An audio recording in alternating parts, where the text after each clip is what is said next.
specialise in helping people keep attracting narcissists. And the reason why is because I kept attracting unnecessarily difficult men, let's be frank. I liked a bad boy. I thought I could make him good. Give me a wink, give me a nod. And as time went by, I slowly realised it was not going to happen because it'd be on to the next victim. Fair? Yeah. Fair. And so self-help reading was crucial to me, and that inspired me to go to Brunel. I did my degree, and then I did a master's at Metanoia in person-centered psychotherapy. And all I really wanted to do was, I just wanted to help other women who were going through the same thing. They may not be kind of at the further end, there's not social services involved or anything like that, but like, because I was able to manage and cope, like the kids were okay, but I wasn't okay. I wasn't an extreme case, but I wondered, how do other people cope? So when I qualified as a psychotherapist, I started to work at when I got my degree, I got my first job at H&P Wellman Scrubs. So I was exposed to very difficult men on long sentences, and I delivered a range of programs to them. Sex offender program, thinking skills program, anger management. So my personal experience was one of dealing with them myself, God bless him. And I was also professionally now working in that field. And men who with personality disorders were very tricky for us to deal with in the service. They were the offenders. You need two of you there to just keep a track of them. Very slippery, very manipulative. And so as I went into private practice, I qualified, and I was like, well, what am I going to do? You know, there's so many of us.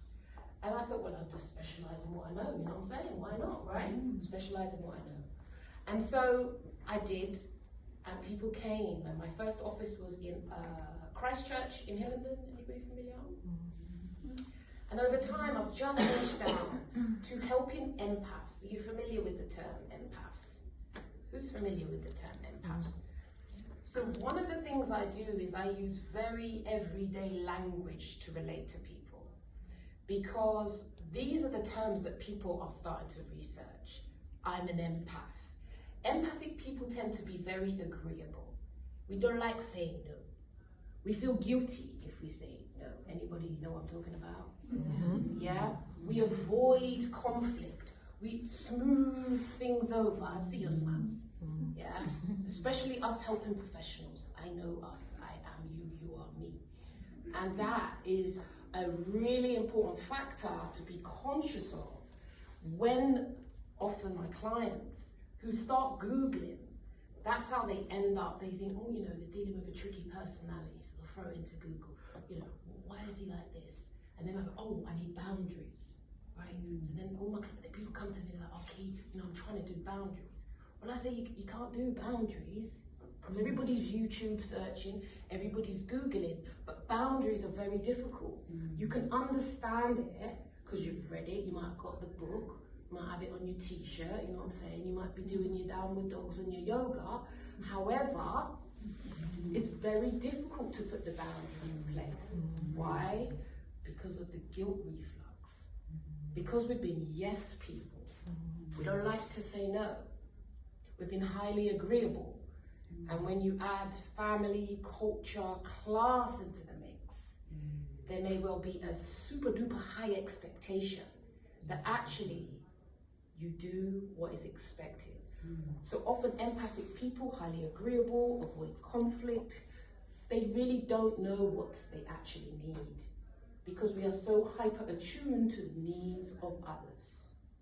I asked someone recently, what is the vision for your life?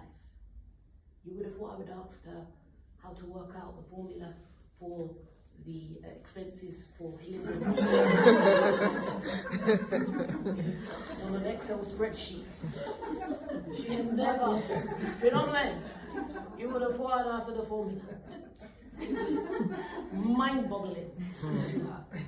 Because the notion of self, the notion of I, the notion of having need was something beyond her comprehension. And I think that is one of the challenges for people who are highly agreeable. So because this term has become popular, I've been doing this for many years before it became pop. I thank Donald Trump. He helped me get my house. I'm thanking Mr. Trump. This is what people are often looking for. And as a self-employed psychotherapist, I've got to be where the people are at. But people think, when they get on the phone, they think, as I say in my videos, you're not going to bang on to me about him. No, because we're here to look at you. I teach people to stop researching narcissism, because as they research all day, you gaslit me, Kate. The flying monkeys, if you're familiar with the terms, if you don't know, let me know, because I could tell you all day long, you know? So my passion is really helping empathic people who hyper-attune to everybody else. Often they're helping professionals. I see us, wink, wink, right? My passion is helping you to look at you and your traumas. Because what we're really great at doing is attuning to somebody else. We make justifications, we have long-winded explanations for their poor behavior. I'm alive.